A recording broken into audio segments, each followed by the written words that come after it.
Maayong adlaw ug malipayong adlaw Huwebes kay nahuman man ang Miyerkules gahapon. For today's video na napunta diri nagsamok-samok kay sige pangita aning isda nga naa sa mga suok-suok. Ug ang nakanindot karon nga adlaw kay perti gyud daghana sa barilis karon nga adlaw, perti gyud nag-abot gyud ang mga barilis, perti ra bang mga gwapaha. Ay dili gwapa, labas di ay. Perti gyud labas pa sa mamaligyaay isda.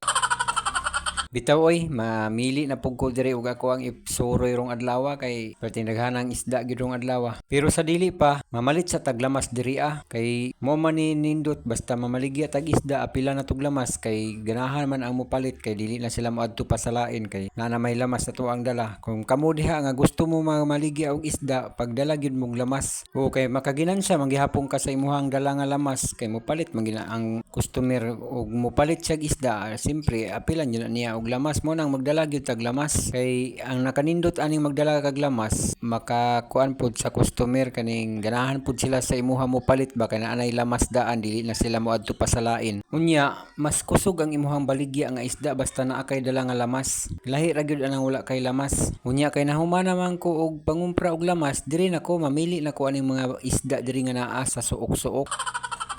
Nya kung ikaw gusto ka mamaligya og isda nya barilis ang imong gusto, tudluan te ka unsaong pagpili sa isda nga barilis nga gwapa gyud siya og unod. Imuha gyud na siyang patistiran kay naa may uban nga gwapo, ilabas kay og naong pero ang iha daing unod dili day kuan, dili day pula og unod. Mo nang imuha gyud ang patistiran kung magpili ka og barilis. Unya og mahuman na ka og pangumpra og isda ayaw gyud kalimot og lukat og ticket kay di gyud pwede og wala pug kay ticket nga lukaton para sa ani og naglukat kog ticket. Unya kay nakauli naman ko sa mo mo na pud nga time nga nanuroy nako. Unya nagpasalamat pud ko diri kay naay ning para sa kuha kay ning palit og barilisol nga duha ka buok. Unya kung mamaligya kag isda ay jud kalimot og dala og kutsilyo kay naa jud customer nga ilahag yung ipatadtadaan ang ilahang pinalit nga isda. Para sa ani ron iyang ipatadtad ni tanan sa kuha. So ako ang tadtaron kay naa man koy dala nga kutsilyo. Unya kana magdala ta kutsilyo mutadtad pud ta sa ato ang baligya nga isda. Dagdag gihapon na sa ato ang mga customer kay ganahan man na sila mopalit sa tuwa basta ato ang tadtaron ang ilahang pinalit. Kay pagkasunod anang balik nimo nya mopalit ta pud siya is sa imuha gyud gihapon siya mopalit kay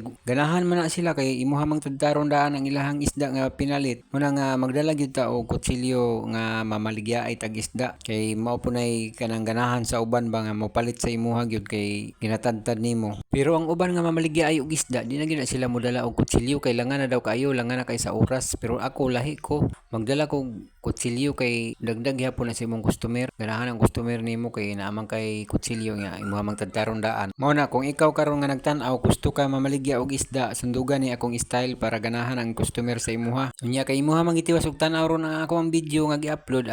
Salamat kayo daghan kay salamat ninyo mga idol.